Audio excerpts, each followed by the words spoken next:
path of the soul before earthly existence. Doctrine of reincarnation. BD0786 from February 24, 1939, taken from book number 16. The human soul has traveled its path through thousands of embodiments of all kinds over an unimaginably long period of time. This time has brought about a certain maturity which should now lead to higher perfection in the last stage as a human being. The knowledge of this should be enough to apply the utmost strength to reach the state of perfection, but it is precisely this knowledge that is completely rejected by most people.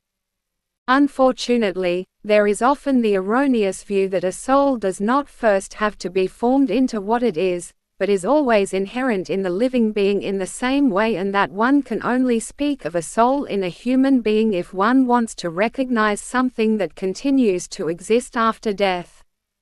The animal is denied any soul or spiritual substance. And it is precisely this that leads to completely false views, in that the extremely compelling necessity of all living beings apart from humans is not recognized at all. It is therefore of the utmost importance to bear in mind the varied, indescribably frequent transformation of the outer shell in order to only then become aware of the full responsibility as a human being in earthly life.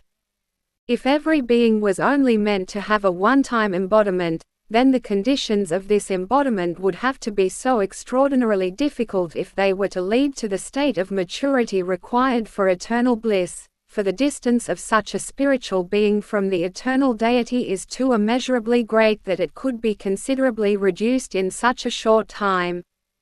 This is why the Creator has intended all beings to reach this one mandatory state in which, according to divine will, every creature strives towards higher development without any responsibility of its own.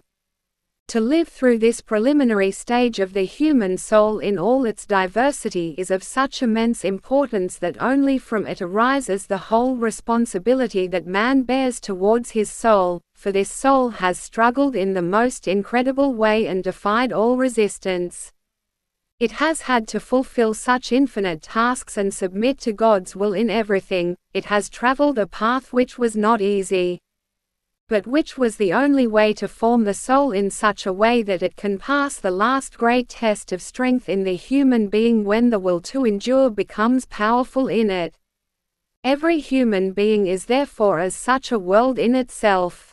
It is a work of creation that contains everything that exists on earth and is visible to the human eye in the finest miniaturization. The human soul has passed through all these wonders of creation and now, in its final embodiment, has to endure a tremendous struggle if the millennia-long struggle up to the stage of the human being is not to have been in vain. Man should remain fully aware of this responsibility and ask God for strength to fulfill the last task on earth and thus bring redemption to the soul from infinitely long-lasting hardship. Amen.